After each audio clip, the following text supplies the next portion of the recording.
Meer dan ooit is het belangrijk om op een verstandige manier om te gaan met de gevaren van het internet. Maar dat kan best ingewikkeld zijn. Daarom is er een speciaal lesprogramma voor kinderen in het leven geroepen, HackShield. Maandag werden in het Huis van de Gemeente de 4 beste cyberagents van Peel en Maas gehuldigd. Je ziet dat steeds meer kinderen online actief zijn en de gevaren online worden ook groter. Dus door daar samen over te praten en samen mee te spelen daadwerkelijk, merk je dat er gewoon meer bewustwording ontstaat bij kinderen als bij ouders. Ja, maar terwijl het dus een heel serieus onderwerp is, kun je er dus blijkbaar wel spelenderwijs op inspelen.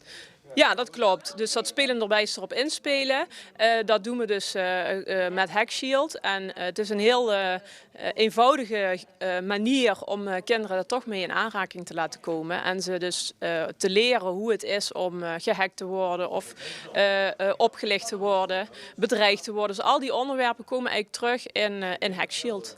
Uiteindelijk wisten Mason, Jevin, Jaden en Dylan de meeste punten in de game te behalen. En daarom mogen zij zich de beste cyberagents van Peel en Maas noemen. Mason werd de grote winnaar en daarom kreeg hij, uit handen van local burgemeester Erik Nijssen, een beloning opgespeld. Ik vond het eigenlijk wel heel leuk. Leuk zelfs. Hoe kan zo'n belangrijk item toch leuk zijn?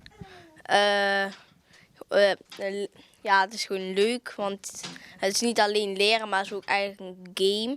Dus ik vind zelf gamen ook wel leuk. Ja, wat heb je allemaal moeten doen? Leerzame dingen. Zoals?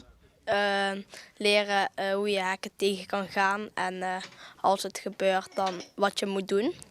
Kinderen zijn een belangrijke doelgroep in de bescherming tegen online gevaren. Niet alleen qua bewustwording, maar ook in het uitdragen van de geleerde lesstof.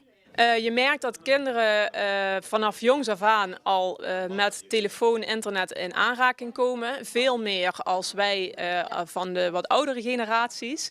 En door bij die kinderen zeg maar, zelf dat besef te creëren, zijn zij ook een mooie motor om het weer richting hun ouders of grootouders uit te dragen.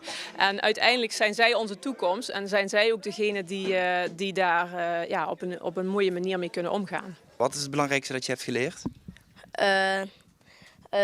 Dat je altijd moet opletten wat je allemaal oplet in de online wereld. En dat je niet altijd moet vertrouwen, mensen moet vertrouwen online.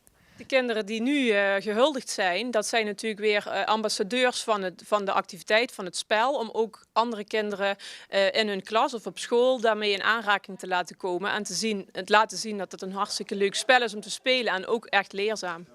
De bibliotheek verzorgde tijdens de huldiging een presentatie en interactieve quiz, waar ook de aanwezige familie en vrienden aan mochten meedoen.